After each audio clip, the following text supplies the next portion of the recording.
Start कर रहा हूँ जी।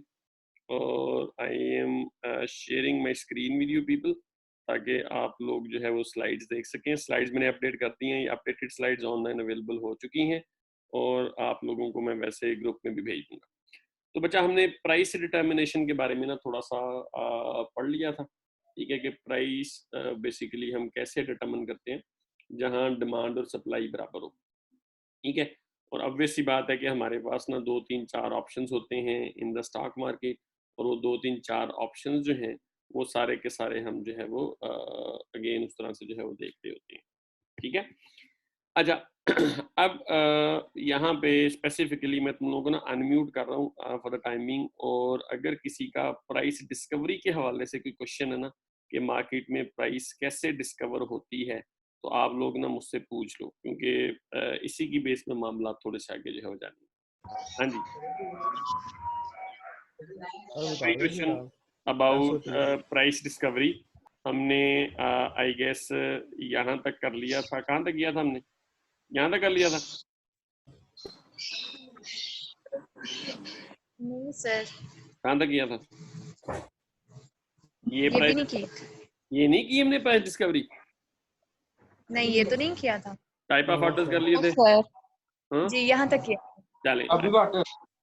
चलें जी। इसका मतलब है कि हमने यहाँ तक कोई बच्चा, किसी को कोई मसला है, कोई क्वेश्चन है, तो आप लोग मुझसे पूछ लो। सर अगर ये मार्केट ऑर्डर, लिमिट ऑर्डर, ये थोड़ा सा एक दफा बता दें। अच्छा, ये दो हमारे पास बच्चा दो क्या? किस्म के ऑर्डर होते हैं। अच्छा, हमारे पास बच्चा दो किस्म के ऑर्डर होते हैं। एक मार्केट ऑर्डर है। Market order basically is executed on the best price available. मतलब सिंपली आपको ना इसमें शेयर चाहिए, you want to buy suppose OGDC share. ठीक है, आपको यहाँ पे शेयर चाहिए OGDC का। ये जी मैं स्लाइड बढ़ा देता हूँ। आपको OGDC का शेयर चाहिए, ठीक है, और इस प्राइस पे। ठीक है, ये जो है ना, it is again at the description of the market. आप कहते हो जी कि मुझे ना I want 100 shares of OGDC, ठीक है, एट वट एवर प्राइस। ठीक है, जो भी प्राइस मार्केट में चल रही है मुझे शेयर मिल जाए। तो ये हमारा ना मार्केट ऑर्डर है। ठीक है, हम ब्रोकर को कॉल करेंगे, उसे कहेंगे कि 100 शेयर्स हमारे जो है वो आप OGDC के खरीद लें। ठीक है, तो मार्केट में जाएगा, उसको जो भी बेस्ट प्राइस मिलेगी ना, वो उस बेस्ट प्राइस पे खरीदेगा। ठीक है, अब ब्रोकर जो है वो ऑब्वियसली बात है कि डीलर से भी कंसल्ट करेगा। डीलर के अलावा वो डेफिनेटली बाकी जो ऑर्डर बुक है मार्केट में, लिमिट ऑर्डर बुक है, उसको भी कंसल्ट करेगा। तो जो उसको बेस्ट प्राइस देगा ना, जो कम से कम प्राइस देगा, वो उसको उस इंडिविजुअल को से वो शेयर खरीद लेगा। इसी तरह अगर आपने बाय नहीं करने, सेल करनी है, तो आप ब्रोकर को फोन करोगे कि भाई मेरे OGDC के 100 शेयर भेज दो। तो ब्रोकर क्या करेगा, मार्केट में जाएगा, तो जो बेस्ट पॉसिबल प्राइस उसे मिल रही होगी ना, हाईएस्ट प्राइस, उस पर वो बेच देगा। ठीक है, तो ये हमारा मार्केट ऑर्डर कहलाता है। ठीक है, दूसरा हमारा लिमिट ऑर्डर है। अच्छा, लिमिट ऑर्डर में सिंपली क्या है कि लिमिट ऑर्डर में आप प्राइस के बारे में कॉन्शियस होते हैं। ठीक है, लिमिट ऑर्डर में क्या है कि आप कहेंगे कि I want to sell 100 shares of OGDC, ठीक है, एट ₹50 पर शेयर।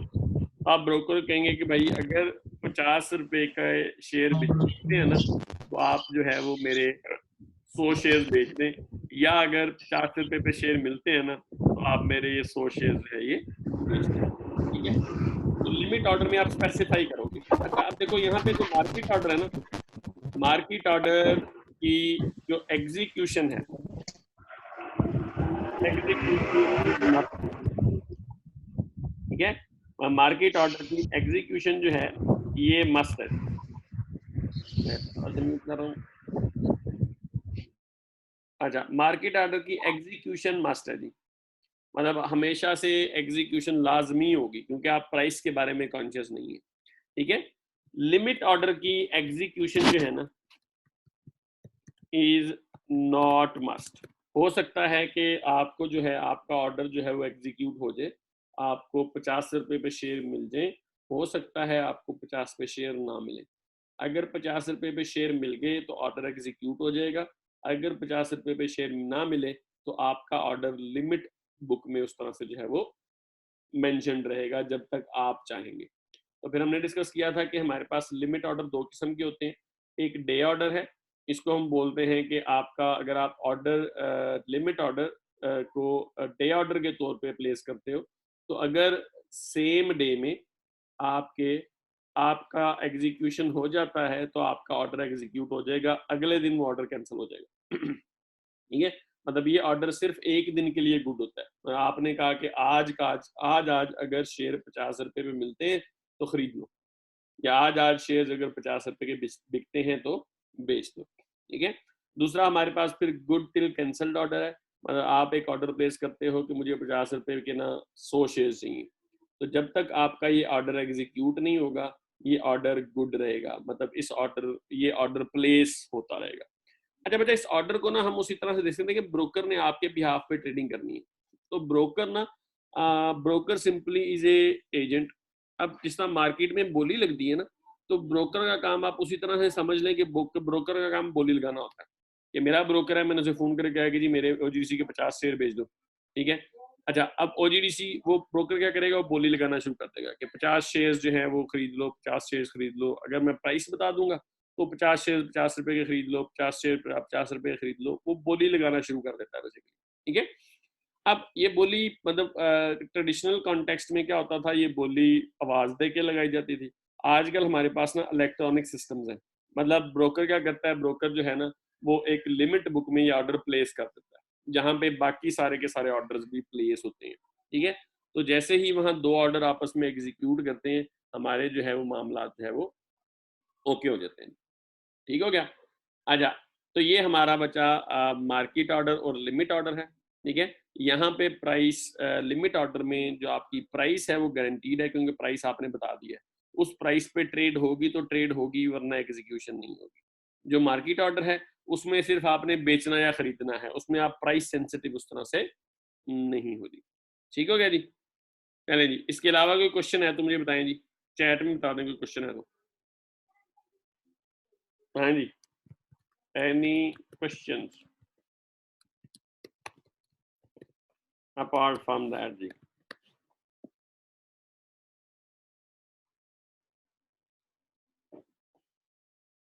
नहीं है जी क्वेश्चन? चलें जी, हम बच्चा आ जाते हैं नेक्स्ट स्लाइड पे। नेक्स्ट बच्चा फंक्शनिंग ऑफ फाइनेंशियल मार्केट है। तो फाइनेंशियल मार्केट कैसे फंक्शन करती है? फाइनेंशियल मार्केट में बच्चा हमारे पास ना मोस्टली ना डीलर्स होते हैं। हम बोलते हैं कि फाइनेंशियल मार्केट को जो मार्केट मेक कर रहे होते हैं ना, वो डीलर्स होते हैं। डीलर क्या करते हैं? डीलर बेसिकली बाई और sell on their own account. ठीक है, अच्छा अब डीलर और ब्रोकर में फर्क है। ब्रोकर सिर्फ एजेंट है, ब्रोकर के पास अपने शेयर्स नहीं है, या ब्रोकर अपने लिए नहीं खरीदता बेचता, डीलर अपने लिए खरीदता बेचता है। अब सिंपली आप करेंसी खरीदने जाओ ना, मतलब आपने अगर डॉलर एक्सचेंज कराने हैं तो आप किसी भी एक्सचेंज एजेंट के पास जाते हो, तो वो आपका ना होता है डीलर। ठीक है, वो उस करेंसी में डील कर रहा होता है, मतलब उसने उस करेंसी में मार्केट बनाई होती है। आप उसको बेचने जाओगे करेंसी, आप उसे डॉलर बेचोगे जाके, वो डॉलर खरीद लेगा। आप उसे कहोगे मुझे डॉलर दे दो, तो डॉलर आपको बेच देगा। तो बेसिकली डीलर्स के थ्रू ना मार्केट में ट्रेडिंग होती है। ठीक है, तो डीलर बेसिकली अपने लिए भी सिक्योरिटीज खरीदता है, और डीलर इसके अलावा भी काम करता है, डीलर इसके अलावा भी मामला जो है वो चला रहा होता है। डीलर मार्केट को ऑर्डरली रखता है, मतलब मार्केट को डीलर चलाता रहता है। अच्छा, शेयर जो है ये लॉट्स में बिकते हैं। नॉर्मली ना एक शेयर नहीं बिकता मार्केट में। एक हमारे पास ना रेगुलर लॉट होती है, जिसे हम राउंड लॉट भी बोलते हैं। ये general unit of trading security होता है। पाकिस्तान स्टॉक एक्सचेंज में 500 है जी। अगर आपने शेयर खरीदने हैं या शेयर बेचने हैं, तो आपका जो आप उसको राउंड लॉट में 500 के मल्टीपल्स में खरीदेंगे, मतलब या बेचेंगे। मतलब 500 खरीदेंगे, 500 बेचेंगे, या इससे ज्यादा खरीदेंगे या इससे ज्यादा बेचेंगे। ठीक है, अच्छा अब डेटा पोर्टल पे सिंपली हमारे पास जो आ रहा होता है ना, डेटा पोर्टल पे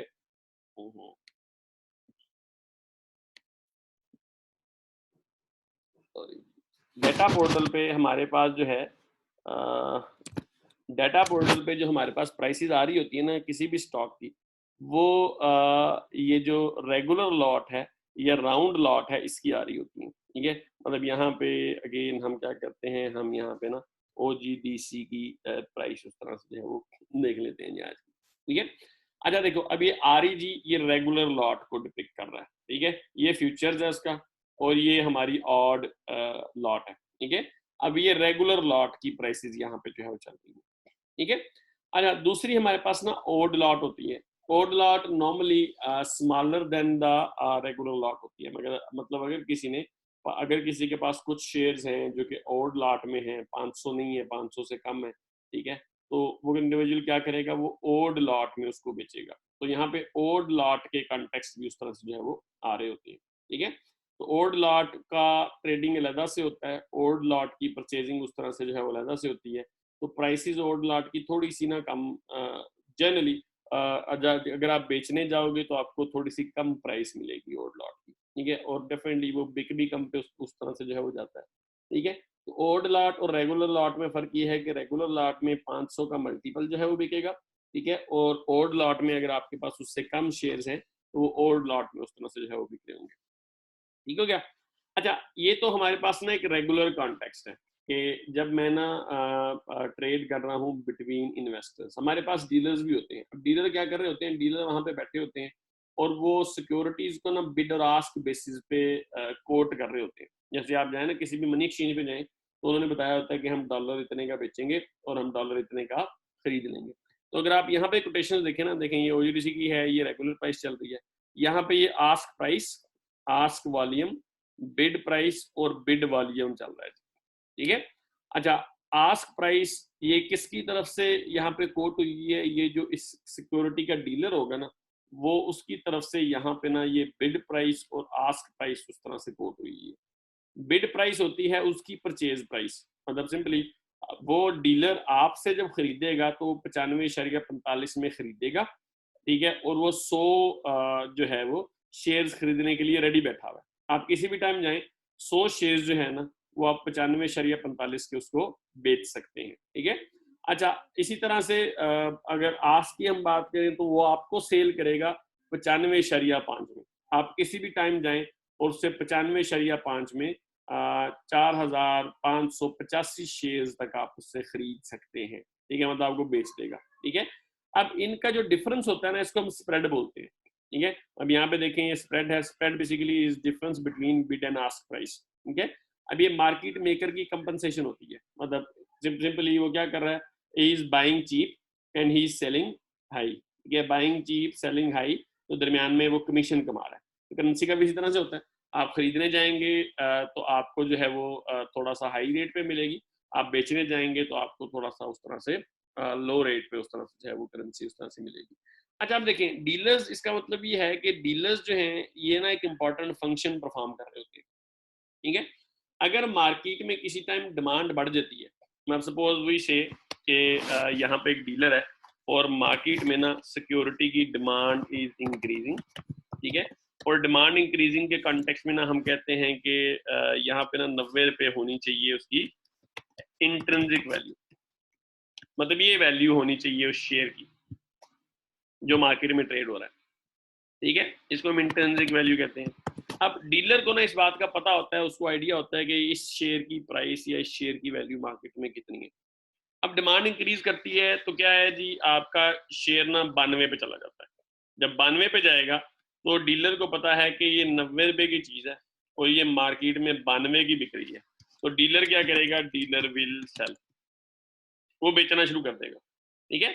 अच्छा, डीलर सेल करेगा तो क्या होगा, ऑब्वियसली बात है कि he will match with supply, जितनी डिमांड बढ़ी है वो उतनी ही सप्लाई उस तरह से क्रिएट कर देगा। तो ऑटोमेटिकली जब डिमांड और सप्लाई दोबारा लेवल पे आएंगी तो क्या होगा जी, automatically price will adjust to 90। मतलब डीलर्स जो है ये एक इंपॉर्टेंट फंक्शन परफॉर्म करते हैं मार्केट में, ये ना प्राइसेस को एडजस्ट रखते हैं, ठीक है। मतलब ये प्राइसेस को एडजस्ट रखते हैं, ठीक है। अब अगेन द थिंग इज, ये प्राइसेस को एडजस्ट किस तरह से रखते हैं, अगर प्राइस इंट्रिंसिक वैल्यू से अबव चली जाती है, मतलब डिमांड बढ़ गई है उसकी स्टॉक की, तो ये बेचना शुरू कर देते हैं। इसमें इनका भी फायदा होता है, ये 90 रुपए की चीज़ 92 की बेच रहे होते हैं। अच्छा, अगर किसी वजह से अगेन डिमांड कम हो जाती है, ठीक है, और प्राइस जो है सिंपली डिमांड इज डिक्रीजिंग, इसी वजह से डिमांड इज डिक्रीजिंग और इंट्रिंसिक वैल्यू 90 है और प्राइस 88 पे आ गई है, ठीक है। अच्छा, प्राइस अगर 88 पे आ गई है तो डीलर क्या करेगा, डीलर विल स्टार्ट बाइंग। और डिमांड कम होगी है ना, या सप्लाई ज्यादा होगी है, तो डीलर उसके अगेंस्ट ना डिमांड क्रिएट कर देगा, क्योंकि डीलर को पता है कि 90 रुपए की चीज है और मार्केट में 88 की मिल रही है, तो डीलर उसको खरीदना शुरू कर देगा, यहाँ तक के प्राइस दोबारा से 90 पे नहीं आएगी, ठीक है। तो ऑटोमेटिकली क्या होगा, मतलब ऑटोमेटिकली प्राइस जो है, प्राइस विल एडजस्ट टू 90, ठीक है। तो अल्टीमेटली जो डीलर है वो एक ना स्पेसिफिक उस तरह से फंक्शन भी मार्केट में परफॉर्म कर रहा होता है हमारी, कि उसने मार्केट में प्राइसेस को स्टेबलाइज रखना होता है, ठीक है। तो यहाँ पे देखो बिड और आस्क जो हमारी प्राइस है, ये कोटेशंस है, ठीक है, इनके दरमियान में ही प्राइस चल रही होती है। मतलब ये मार्केट प्राइस 95.5 है और डीलर भी इतने का ही बेच रहा है, ठीक है। अच्छा, there might be certain stocks जो कि उतने लिक्विड नहीं होते, मतलब लोग उसमें ना ज्यादा ट्रेड नहीं करते उसमें, क्योंकि लोग ज्यादा ट्रेड नहीं कर रहे होते, तो उसमें बिड और आस्क प्राइस का जो अगेन डिफरेंस होता है, ये थोड़ा सा ज्यादा होता है। ओजीडीसी बहुत ज्यादा लिक्विड स्टॉक है, इसमें ये समझो कि ना ये समझो नियर टू मनी स्टॉक है, मतलब बहुत ज्यादा लिक्विड स्टॉक है, तो इस वजह से इसमें ट्रेडिंग उस तरह से ज्यादा जो है वो चल रही होती है, तो इसका जो स्प्रेड है वो बहुत कम है, सिर्फ 5 पैसों का स्प्रेड जो है वो यहाँ पे है, ठीक है। अच्छा, तो ऑब्वियस सी बात है कि इसके अलावा डीलर क्या करते हैं, डीलर एक तो ये स्प्रेड से कमाते हैं, ठीक है, और दूसरा डीलर क्या करते हैं, डीलर ब्रोकरेज कमीशन भी लेते हैं। डीलरों के ना ब्रोकरेज हाउसेज भी होते हैं, ठीक है, मतलब डीलर अगर है वो अपने लिए भी खरीद रहा है, बेच रहा है, और वो अपने क्लाइंट्स को भी परचेज करके दे रहा है, खुद से बेच रहा है या किसी और से परचेज करके दे रहा है, तो इनके ब्रोकरेज हाउसेज भी होते हैं, तो उसका ये फिर ब्रोकरेज कमीशन भी लेते हैं। मैं सिंपली ब्रोकरेज कमीशन जो है, जब भी आप बाय करोगे या आप सेल करोगे, आपको जो है वो ब्रोकरेज कमीशन जो है वो मिल जाना होता है, मतलब ब्रोकर को ब्रोकरेज कमीशन उस तरह से मिल जाना होता है। तो यहाँ पे हमने देखा कि मार्केट में बेसिकली क्या है, मार्केट में हमारे ना दो किस्म के पार्टिसिपेंट्स हैं, एक डीलर्स हैं और दूसरे हमारे ना ब्रोकर हैं, ठीक है। अच्छा, डीलर को हम कह सकते हैं कि dealer basically are high order players, ठीक है। ये क्या करते हैं, they purchase for themselves and, मतलब ये अपने लिए भी बेचते खरीदते हैं, ठीक है, and also sell on their own accord, मतलब ये पार्टी ये करती है काम। ब्रोकर क्या करते हैं, broker basically simply are agents who facilitate an investor to buy and sell. आपने जब भी ट्रेड करनी होती है एक नॉर्मल इन्वेस्टर ने, वो ब्रोकर के पास जाता है, वो ब्रोकर को पास जाता है, ब्रोकर के पास अकाउंट खुलवाता है और ब्रोकर उसके बिहाफ पे फिर ट्रेडिंग जो है वो कर रहा होता है। ब्रोकर फिर डीलर से रब्ता करता है, आपने शेयर खरीदना है तो ब्रोकर डीलर के पास भी जाएगा, डीलर्स के पास लिमिट बुक होती है, वो लिमिट बुक भी चेक करेगा, जहां से उसको बेस्ट प्राइस मिलेगी वहां से फिर वो आपको शेयर खरीद के उस तरह से जो है वो दे देगा, ठीक है। तो अगेन कंपनसेशन इनको जो है वो स्प्रेड की भी मिलती है, दूसरी ने ब्रोकरेज कमीशन भी मिल रहा होता है, ठीक है। डीलर्स के लिए और सोर्सेज ऑफ अर्निंग भी हो सकते हैं, मतलब उन्होंने अपने लिए अगर शेयर खरीदे हुए हैं या बॉन्ड्स खरीदे हुए हैं, तो उसमें अगेन डिविडेंड उनको मिल रहा है, उसमें अगेन उनको इंटरेस्ट भी उस तरह से रिसीव हो रहा है, और लास्टली अगर उन्होंने एक शेयर खरीदा है और उसकी प्राइस बढ़ती है तो भी उनको फायदा उस तरह से जो है वो होता है। लेकिन ब्रोकर को सिर्फ ब्रोकरेज कमीशन मिलता है, क्योंकि ब्रोकर अपने लिए ना खरीदता है और ना बेचता है, ठीक है। तो ऑब्वियस सी बात है कि जो डीलर्स हैं उनके लिए प्रॉफिट मोटिव एक इम्पॉर्टेंट चीज होती है, तो प्रॉफिट मोटिव के लिए भी वो मार्केट में उस तरह से प्रेजेंट रहते हैं, मार्केट की एक्टिविटी को रनिंग में रखते हैं। और अगर प्राइस जो है वो बहुत ज्यादा बढ़ गई है, कम हो गई है, तो डीलर को उसका भी फायदा हो रहा होता है, मतलब एक शेयर अगर महंगा बिक रहा है मार्केट में तो वो बेच देंगे, एक शेयर अपनी एक्चुअल वैल्यू से सस्ता बिक रहा है मार्केट में तो वो खरीद लेंगे। तो अल्टीमेटली इनको ये जो प्रॉफिट मोटिव है, it keeps them running and going, और अल्टीमेटली क्या है कि वो काफ़ी ज़्यादा प्रॉफिट कमाने के काबिल जो है वो हो सकते हैं या हो जाते हैं।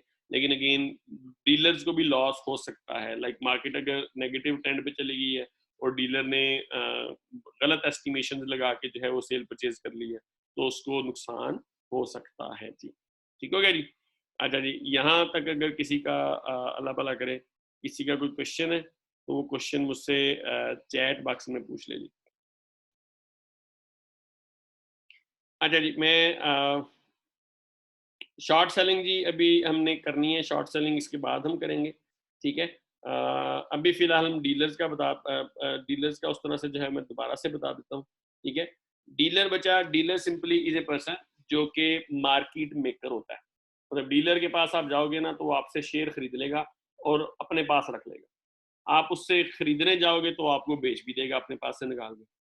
तो डीलर अपने लिए खरीद रहा होता है, बेच रहा होता है, ठीक है, और वो मार्केट को फैसिलिटेट कर रहा होता है। Dealer basically owns the securities, ठीक है। अच्छा, ब्रोकर जो है वो अपने लिए कुछ नहीं कर रहा होता। आप उसको ऑर्डर प्लेस करते हैं, वो सिक्योरिटी खरीदता है और वो सिक्योरिटी देखता है, जो बेस्ट प्राइस अवेलेबल होती है उस पर खरीद देता है, उस पर बेच देता है सिक्योरिटी। ब्रोकर उसी तरह से है कि आपने अपने घर बेचना हो ना, सपोज कोई प्लॉट बेचना है, किसी ने कोई घर बेचना है, तो क्या होता है, आप प्लॉट बेचने जाते हैं मार्केट में किसी रियल एस्टेट डीलर के पास, प्रॉपर्टी डीलर के पास जाते हैं ना, हमसे प्रॉपर्टी डीलर बोलते हैं। तो प्रॉपर्टी डीलर ना ब्रोकर का रोल प्ले करता है। आप उसे कहते हैं कि भाई मेरा ये प्लॉट है, ये प्लॉट जो है ये बिकवा दो। अच्छा, आप यहाँ पे दो किस्म के ब्रोकर होते हैं। एक ब्रोकर कहेगा अच्छा मुझे प्राइस बताएंगे, आप उसे प्राइस बताएंगे, अगर उसको दिल को लगेगी ना तो हो सकता है वो खुद खरीद ले। अगर वो खुद खरीद रहा है ना और बाद में वो किसी और को बेचेगा, हो सकता है बेचे, हो सकता है ना बेचे, तो वो डीलर है। अच्छा, अगर वो खुद नहीं खरीदता, ठीक है, और वो कहता है चलें ठीक है आपका ये प्लॉट है, मैंने प्लॉट देख लिया है, मैं ना अब आपके लिए अच्छा कस्टमर ढूंढ के लाता हूँ, ठीक है। तो वो फोन मिलाता है और डीलर्स को, या वो फोन मिलाता है किसी एक ऐसे क्लाइंट को जिसका उसे पता होता है, ठीक है, जिसका उसे पता होता है कि उसने प्लॉट या घर जो है वो खरीदना है, तो वो ब्रोकर का रोल प्ले कर रहा होता है, ठीक है। मतलब डीलर क्या करता है, डीलर डीलर के लिए and sells on his own account, मतलब अपनी जेब से वो ना खरीद भी लेता है और अपनी जेब से वो बेच भी देता है। और he basically is ready, always ready to sell और बाय। आप उसके पास चले जाओ, खरीदने चले जाओ, आपको आपसे आपको बेच देगा। आप उसके पास जो है वो बेचने चले जाओ, वो आपसे खरीद लेगा, ठीक है। अच्छा, और डीलर जो है ना, डीलर कोट्स प्राइस, डीलर अपनी प्राइस बता रहा होता है, ठीक है। अब वो किस तरह से बता रहा होता है, वो बिड और आस्क में वो कहता है जी कि मेरी बिड है सपोज एक शेयर की 45 रुपए और मेरा आस्क है शेयर का 46 रुपए। ये उसने लिख के बाहर लगाया होता है सिंपली, मतलब ये उसने लिख के लगाया होता है। जिस तरह से अभी हमने यहाँ पे देखा कि स्टॉक मार्केट में उसने लिख के लगाया हुआ है हर किसी के लिए, ठीक है। अब मार्केट, अब देखो प्राइस जो है वो थोड़ी सी उस तरह से चेंज हो गई है, ठीक है। अब क्या है, बिड प्राइस क्या है, 95.20, ठीक है। मतलब 95.20 पे वो खरीद लेगा। आप उसके पास जाएं और बिड वॉल्यूम कितना है, इतना बिड वॉल्यूम है, 6,900 रुपये शेयर क्या करेगा, वो परचेज कर लेगा, ठीक है। अच्छा, इसी तरह से अगर उसने बेचने होंगे शेयर तो वो 95.25 पे बेच देगा, ठीक है। और कितने बेचेगा, 2,700, मतलब देखिए उसने लिख के लगाया हुआ है। अब ये डीलर का काम है, ठीक है। डीलर ने ना प्राइसेस लिख के लगाई हुई है, किसी भी टाइम कोई भी इंडिविजुअल चला जाए वो उसको परचेज करने के लिए भी रेडी रहेगा उससे, और उसको सेल करने के लिए भी रेडी रहेगा। तो वो क्या करेगा, वो बिड और आस्क बता रहा होगा कि जी मेरे पास आ जाओ, ठीक है, मैं खरीद लेता हूँ 45 का, मुझसे खरीदना है तो 46 का शेयर, ठीक हो गया। अच्छा, जो ब्रोकर होता है ना, ब्रोकर ब्रोकर बेसिकली इस तरह का कुछ नहीं करता। ब्रोकर बेसिकली क्या करता है, आप ब्रोकर के पास जाते हो ना, तो broker does not tell you, या ब्रोकर आपको ये नहीं कहता कि इतनी प्राइस पे मुझे बेच दो या इतनी प्राइस पे मुझसे खरीद लो। ब्रोकर कहता है okay I will arrange for the buyer और सेलर। मतलब यहाँ पे ब्रोकर खुद बायर और सेलर नहीं होता, डीलर खुद बायर और सेलर होता है। आप ब्रोकर के पास जाओगे, जी मैंने शेयर बेचना है, ब्रोकर कहेगा अच्छा ठीक है, मैं मार्केट से पता करके आपको बताता हूँ कि शेयर कितने का बिक रहा है। ब्रोकर फिर डीलर से भी पूछेगा, ब्रोकर बाकी जो मार्केट में बाकी ऑर्डर्स चल रहे हैं, ऑर्डर प्लेस हो रहे हैं, ब्रोकर उनसे भी कंसल्ट करेगा, और जो बेस्ट प्राइस होगी, बेस्ट प्राइस आपने अगर खरीदना है तो बेस्ट प्राइस क्या होगी, लोएस्ट प्राइस। आपने अगर बेचना है तो बेस्ट प्राइस क्या होगी, हाईएस्ट प्राइस। ठीक है, तो सिंपली ब्रोकर सारी की सारी कंसल्टेशन करके आपकी ट्रेड को एग्जीक्यूट करा देगा। मतलब ब्रोकर क्या करेगा, ब्रोकर जो है बायर और सेलर को आपस में मिला देगा। ठीक है, ब्रोकर खुद बायर या सेलर नहीं होगा, डीलर जो है वो खुद बायर और सेलर जो है वो होगा जी। ठीक हो गया, तो ये हमारा जो है वो इस तरह से मामला जो है वो चलते हैं। हाँ जी, कोई और क्वेश्चन अगर है यहाँ पे तो आप जी बता दें मुझे। यहाँ पे नहीं है जी, चलें जी हम अगली स्लाइड पे अल्लाह भला करते हैं, करता है कर अल्लाह भला करे चलते हैं। तो बेटा प्राइस डिटर्मिनेशन कैसे होती है? अब price determination again is based on demand and supply. जहाँ डिमांड और सप्लाई हमारी जो है, क्वेश्चन बताओ जी। हाँ जी फैसल भट्ट साहब, आप क्वेश्चन पूछना चाह रहे हैं, कोई क्वेश्चन पूछें।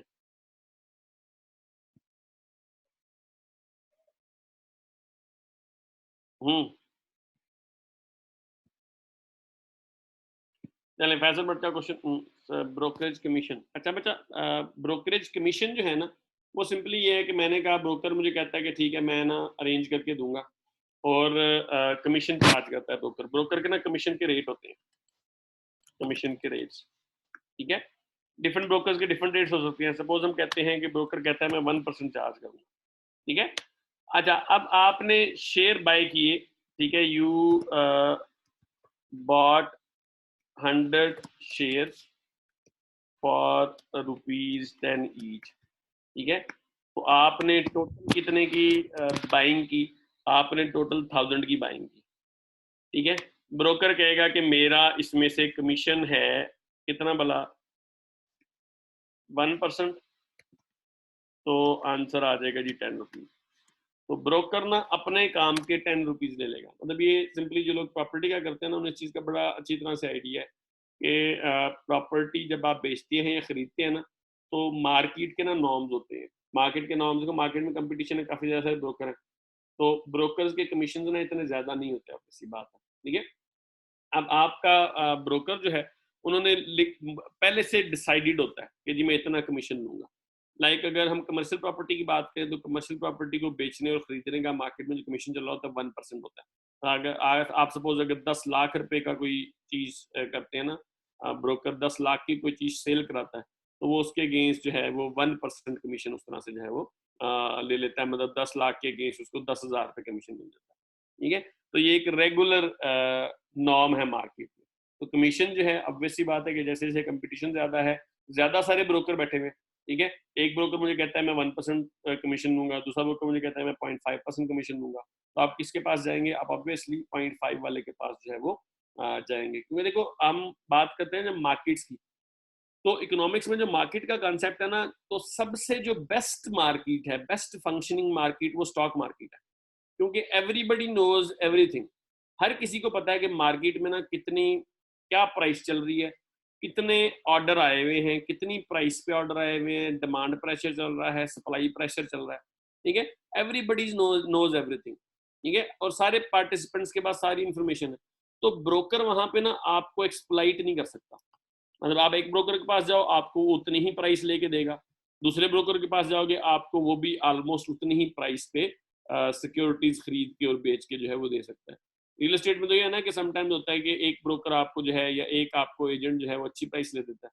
तो जो सिक्योरिटी मार्केट है या स्टॉक मार्केट है, इसको हम कहते हैं कि it is one of few examples in economics, जिसको हम कहते हैं कि ये ना बेस्ट फंक्शनिंग मार्केट होती है। Everybody has every type of information. इसमें डीलर्स भी हैं जिन्होंने प्राइस को स्टेबलाइज रखा हुआ है, इसमें बहुत सारे बायर और सेलर भी हैं जो कि एक जगह पे आके इकट्ठे भी उस तरह से जो हो जाते हैं। ये मार्केट लिक्विड भी है, किसी भी टाइम आप जाके ट्रेड उस तरह से जो है वो कर सकते हैं। मार्केट में कोई एंट्री और एग्जिट का बैरियर भी नहीं है, आप किसी भी टाइम सारे के सारे शेयर बेच के निकल सकते हैं मार्केट में, किसी कितने मर्जी पैसे लेके आप मार्केट में जाके इन्वेस्ट कर सकते हैं, आपको कोई नहीं उस तरह से जो है वो रोकेगा। तो अल्टीमेटली द थिंग इज के ये आपका जो कमीशन होता है over the time due to the competition ये काफी ज्यादा कम होता चला गया है, या काफी ज्यादा कम हो गया उस तरह से कमीशन। ठीक हो गया जी, चले जी।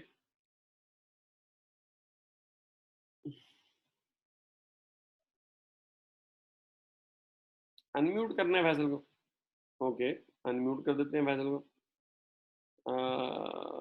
भाई जी अगर तूने कोई बोंगी मारी। हाँ जी फैसल भाट साहब अनम्यूट हो सर गए मेरा जी। एक क्वेश्चन है। हाँ जी। सर जो ब्रोकर है वो हाँ अगर अगर एक उसके पास आया कि यार ये मैंने सेल करने हैं अपनी हाँ जो भी currency उसके पास, तो अगर ब्रोकर ये करे कि उसे कहे कि क्लाइंट में इस टाइम ये लोएस्ट रेट बताए उसे कि कहे कि ये रेट में देना है और वो हम्म। खुद परचेज कर ले और खुद हाई प्राइस पे किसी और को सेल कर दे, तो ये ऐसे भी ब्रोकर कर नहीं सकता यार है? इस तरह बुक करना करते नहीं है, मतलब होता बताऊँ क्या, देखो बेसिकली ना हम इसीलिए बोलते हैं कि जो रियल एस्टेट में होता है ना वो इस मार्केट में पॉसिबल नहीं है। इस मार्केट में पॉसिबल क्यों नहीं है, क्योंकि अब हम एक बात करते हैं कि हमारा ना एक होती है लिमिट ऑर्डर बुक। इसमें ना जी जितने भी बाई और सेल ऑर्डर होते हैं ना, सपोज हम कहते हैं ये बाई ऑर्डर है, ये सेल ऑर्डर है, जितने भी बाई और सेल ऑर्डर है ना वो सारे यहाँ पे लिखे होते हैं। एक बंदा कहता है कि जी मैं जी 100 शेयर्स बाई करना चाहता हूँ फॉर 100, दूसरा बंदा कहता है मैं 200 शेयर्स बाई करना चाहता हूँ, ठीक है 200 शेयर में बाय कर लूंगा फॉर 99.5, ठीक है। इसी तरह से जो सेलर होते हैं ना उन्होंने भी यहाँ पे लिखे होते हैं। एक सेलर कहता है जी मैं जी 200 शेयर जो है ना I am agree to sell 200 shares for 101, ठीक है। इसी तरह से एक और इंडिविजुअल है वो कह रहा है कि मैं जो है ना वो 150 शेयर मैंने सेल करने हैं फॉर सपोज 105, कहने को कुछ भी कह सकता है वो, ठीक है। अच्छा अब ये ना ये जो लिमिट बुक है ना ये बेसिकली हम बोलते हैं कि ये ना एक इंडिविजुअल होता है, डीलर ही होता है वो। एक डीलर होता है, स्पेशलिस्ट कहते हैं उसे। हमारे यहाँ वैसे कम स्पेशलिस्ट इस तरह काम नहीं करते, या हमारे यहाँ स्पेशलिस्ट एग्जिस्ट उस तरह से नहीं करते। हर स्टॉक का ना एक स्पेसिफिक स्पेशलिस्ट होता है जिसके पास ना ये लिमिट ऑर्डर बुक होती है, मतलब और यही बंदा जो है ना ये ऑर्डर एग्जीक्यूट कराने का रिस्पॉन्सिबल होता है।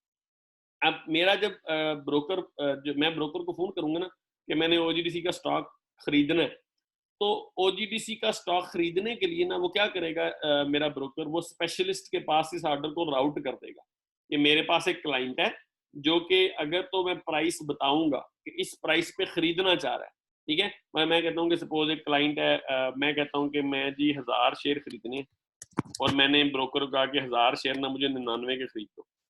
मेरे ब्रोकर ने फोन किया स्पेशलिस्ट को या जो डीलर इसमें मार्केट मेकर है उसे, कहा कि भाई ये ना इतने शेयर जो है ना मेरा क्लाइंट खरीदना चाहता है, ठीक है। अच्छा अब ऑब्वियस सी बात है कि वो यहाँ पे मैच करता है। उसने देखा कि 99 का जो है ना बाय का मेरे पास ऑर्डर है, सेल का ऑर्डर नहीं है, उसने इसको ना लिमिट ऑर्डर बुक में एंटर कर दिया, ठीक है। अच्छा अब ये एंट्रियां ना चलती रहती हैं जब तक ये जो है ना ऑब्वियस सी बात है जब तक कोई दूसरा इंडिविजुअल सेल साइड पे ना इसको मैच नहीं करता। अच्छा अब ये तो ना लिमिट ऑर्डर चल रहे हैं सारे के सारे। अब मैं जो हूं ना मैं एक इंडिविजुअल हूं, मुझे ना शेयर चाहिए, किसी भी प्राइस पे शेयर चाहिए, ठीक है। या मैंने शेयर बेचने हैं, मैंने किसी भी प्राइस पे शेयर बेचने हैं, तो मैं चाहता हूं और मैं जनाब मैं मार्केट में मैं अपने ब्रोकर को फोन करता हूं कि यार मेरे ना 300 शेयर जो है बिकवा दे, ठीक है मेरे 300 शेयर बिकवा दे। अच्छा वो क्या करेगा, वो करेगा स्पेशलिस्ट को, इस इंडिविजुअल को फोन करेगा और कहेगा कि भाई जो भी ऑर्डर प्लेस हुआ हुआ ना उस ऑर्डर के अगेंस्ट ना मुझे 300 शेयर चाहिए, ठीक है। अब ऑब्वियस सी बात है उसने 300 शेयर खरीदने हैं, तो 300 शेयर के लिए ना वो ये जो प्राइस है ना इस प्राइस पे उसको शेयर मिल जाएंगे, तो ये शेयर बिक जाएंगे। पहले क्या होगा, पहले 100 शेयर बिकेंगे, तो प्राइस कितनी हो जाएगी, जैसे ही 100 शेयर बिकेंगे ना प्राइस शो होने लग जाएगी कि वो अगेन 100 है, ठीक है।